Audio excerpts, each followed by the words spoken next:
Hello મિત્રો, હું છું નયના અને તમે મારી સાથે સાંભળી રહ્યા છો અવનવા વિચારો. તો આજના નવા વિચારની શરૂઆત કરીશું, પણ એ વિચારની શરૂઆત એક નાનકડા પ્રશ્ન દ્વારા. તો એ પ્રશ્ન છે, શું તમે તમારી જાતને પ્રેમ કરો છો? તો આ પ્રશ્નનો ઉત્તર તમને તમારી જાત સાથે જ પૂછવાનું છે. આ પ્રશ્નમાં એક શબ્દ રહેલો છે, પ્રેમ. પ્રેમ એ શબ્દ ભંડોળમાં સૌથી પ્રિય લાગતો હોય એવો શબ્દ છે. પ્રેમ કોને નથી થતો કે કોને નથી ગમતો?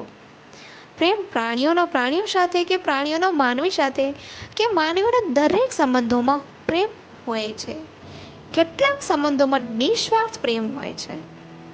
પણ આ પ્રેમના અસ્તિત્વની વાત કરીએ તો આ પ્રેમ હંમેશા બીજાનો એટલે કે એકબીજા સાથેનો હોય છે. પણ પોતાની જાત સાથેનો પ્રેમ, એ પ્રેમ તો કદાચ આપણે શોધતા જ નથી. એ પ્રેમને જોવા માટે આપણે શું કરીએ છીએ? ક્યારે પોતાની જાત માટે વિચાર્યું? હંમેશા એ જ વિચાર કર્યો, હું કેવા કપડાં પહેરીશ તો સરસ લાગીશ, બીજાની સામે હું કેવી રીતે બોલીશ તો સરસ લાગીશ, અથવા તો લોકો મને પસંદ કરશે. હંમેશા આપણે એ જ વિચાર કર્યો છે. આપણે પોતે જ ઘણી વખત બીજાને ખાતર દુઃખી થઈ જતા હોઈએ છીએ અને દુઃખોમાંથી બહાર નથી નીકળી શકતા. એનું કારણ પણ ખબર છે? એક જ કારણ કે આપણે પોતાની જાતને પ્રેમ નથી કરતા. બીજાની સામે હંમેશા સારો દેખાવ એ જ આપણે જોતા હોઈએ છીએ. તો પછી પોતાને માટે ક્યારે જીવશું? સમય વીતી ગયા બાદ? નહીં ને. જો દરેક માનવી પોતાની જાતને પ્રેમ કરતો થઈ જશે તો આત્મહત્યાને બનાવવાનું પ્રમાણ પણ ખૂબ ઘટી જશે. એ સાથે અન્ય બનાવો પણ ઘટી જશે. અકસ્માતોનું પ્રમાણ પણ ઘટી જશે. કારણ કે પોતાની જાત સાથેનો પ્રેમ એ વાહનની સ્પીડ ઘટાડવામાં અંદરથી અવાજો કરશે. એ સાથે બીજાના વિશે પણ વધુ વિચારશે બનશે. તો આવો આપણે આજથી જ પોતાને પ્રેમ કરીએ, પણ સ્વાર્થી ન બનીએ, અન્ય સાથેના પ્રેમ સંબંધને ટકાવી રાખીએ.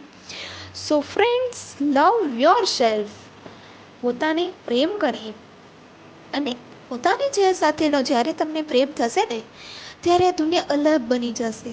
ત્યારે તમને દરેક વસ્તુ, દરેક વ્યક્તિ, દરેક સંબંધો ગમતા થઈ જશે અને તમને જીવવાની ખૂબ મજા પડશે.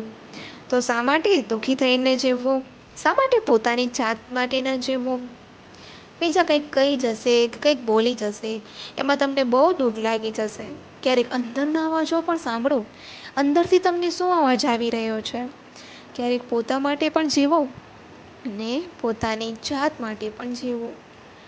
આવો પોતાને પ્રેમ કરીએ, બીજા માટે નહીં, પોતા માટે જીવીએ. સો આ પ્રશ્નનો ઉત્તર તમે તમારી જાત સાથે ફરી પાછો પૂછી જોશો.